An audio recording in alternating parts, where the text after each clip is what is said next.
Hi all, today I'm showing you how to make my grandma's, my sister's, and my southern pork roast. It's a combination of all three of our recipes.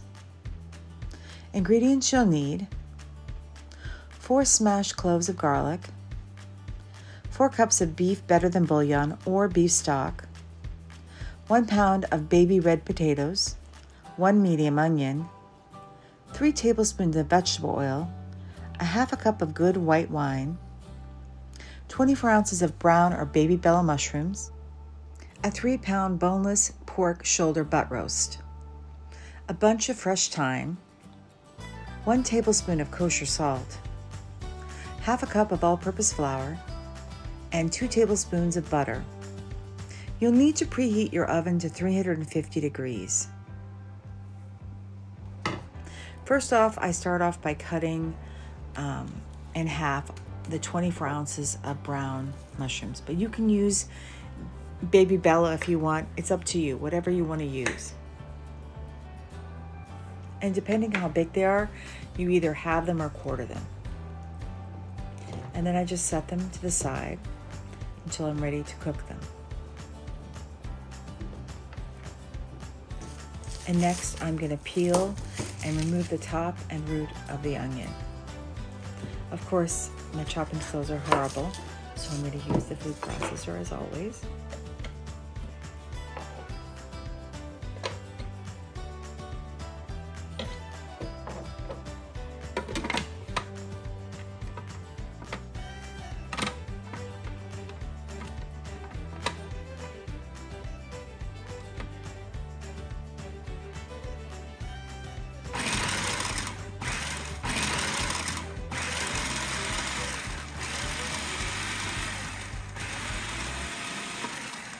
And once that's done, I set it to the side, and I'm going to measure out 4 teaspoons of better than bouillon beef to 4 cups of water.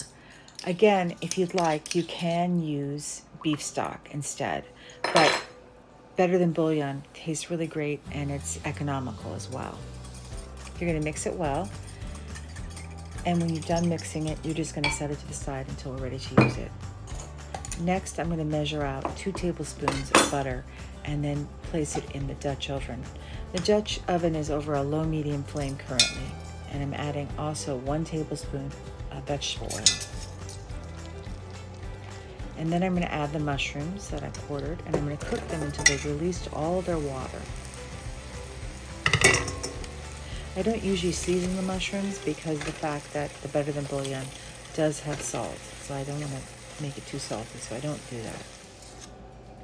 Next, I add 2 tablespoons of vegetable oil to a cast iron skillet. This is my mama's beautiful seasoned cast iron skillet. And then next, I'm taking 1 tablespoon of salt, and I'm salting the pork roast all over with this kosher salt.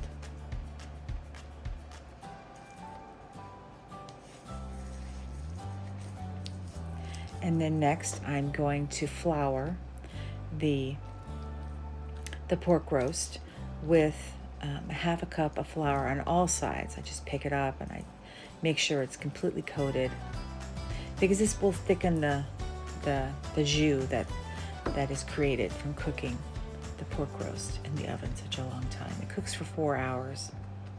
You can cook it longer. You can put it in a slow cooker if you want. But back in the day, they didn't have slow cookers. Slow cooker was your oven. And so we brown the pork roast on all sides. This takes a moment. You really want to make sure you get a good browning, a good crust. You don't want to burn it, but you want to create flavor with the Maillard reaction, I believe is how you pronounce it. Sorry. I think it's a French term. I'm pretty sure of that. Just do all sides. That's why I always use the tongs. It helps me.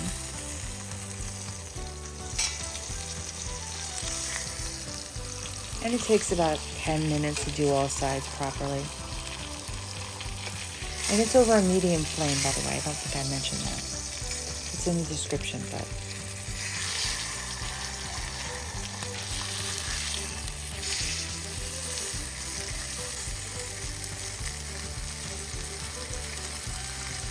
this pork roast is very economical because it's usually about $4.99 a pound, so you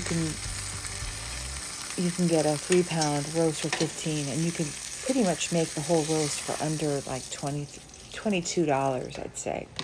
And after the mushrooms have released all their water, I'm going to put them into the cast iron that I browned the pork roast in.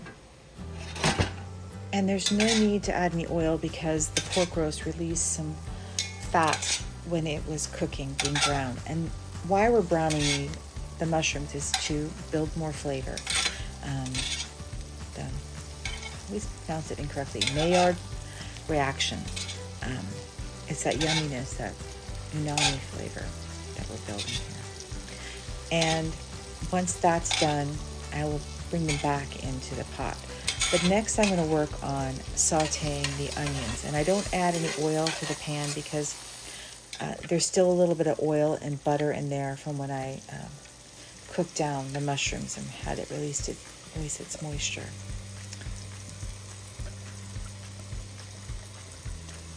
And again, it's still over a low-medium flame, the Dutch oven, just to let you know. And the mushrooms are cooking over a medium flame, by the way. And now I'm just going to smash these 4 garlic cloves. And I'm trying out Whole Foods peeled garlic. They worked out really well. I don't have to mess with the skins, peeling them out of the skins. I like that a lot. They were very convenient. And next I measured out half a cup of good white wine. I don't drink a lot, but I do keep liquor for cooking. So you just add the white wine to the Dutch oven, mix, scraping up all the brown bits. And now I'm going to add the smashed garlic.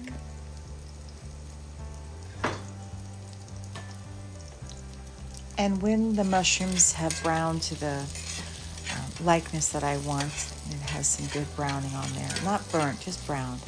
I transfer them back into the Dutch oven. So once they have browned, I'm going to transfer them back into the Dutch oven. And then I'll put the pork roast back into the Dutch oven. And then I'll add the better than bouillon. And of course the thyme, and then I'll put a lid on it and put it in the oven. Now this is a I guess mishmash of my grandma's, mine, and my sister's. Now I use a lot more beef stock and mushrooms, and I use wine, and no one else uses wine, and I also use a lot more thyme and garlic. So, and now I'm just cutting in half the baby red potatoes. But recipes change, they evolve, and they reflect that person's taste. So my taste is I like wine and things. So I'm adding the potatoes to the Dutch oven, and my taste also reflects I like a lot of garlic. And I like a lot of jus from the roast so I can dip my bread in. And now I'm just putting the lid on it, and I'm going to place it in the preheated 350-degree oven for 4 hours. If you have a slow cooker, you can put it in your slow cooker if you like. And when it's done, you bring it out, and it's so delicious. I can't even tell you. So today I served it with some garden peas, and it has mushrooms, and I plated it up with the potatoes and everything. Of course, a lot of the jus that came off of that in cooking it. Because I made some Parker House rolls, which you saw in another video, the previous video, I believe. And it's absolutely delicious. This is just what it looks like. It's so incredible. And just such an incredible fall meal to have when you're cold and you want something warm. To help our channel grow, we're asking everybody to please like, subscribe, and comment. If you're enjoying our content, and we hope that you are, please consider becoming a subscriber. It doesn't cost you anything, but it does help us out tremendously. We also ask that you please watch the video from beginning to end. This also helps out. It's all because of how the YouTube algorithm works. Otherwise, we stay hidden. All these things are necessary for growth on YouTube, and we want to grow. Thank you all for your help. I post videos every Tuesdays, Thursdays, and Sundays, but I've started to post an extra video every week. With the holidays coming up, we're very excited to be showing you how we celebrate Thanksgiving and Christmas here in the South. with all of our Southern traditions that go back hundreds of years. So please don't forget to hit the notification bell so you never miss one of our videos. See you soon. Thank you all for watching. We're very grateful to all our new and old subscribers for supporting us and helping us grow. We know that Hurricane Helene has destroyed lives and communities, affecting so many who live here in the South and Southeast. And now we have a new category that will hit Florida directly tomorrow night around 7 p.m. Currently, it's a Category 5 hurricane.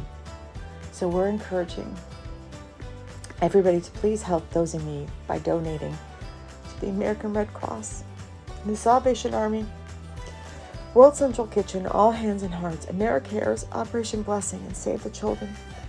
We're not affiliated with them, but we know they're doing good work on the ground right now. So we're encouraging you to please open your hearts and wallets to help those in need. Please be safe and be blessed.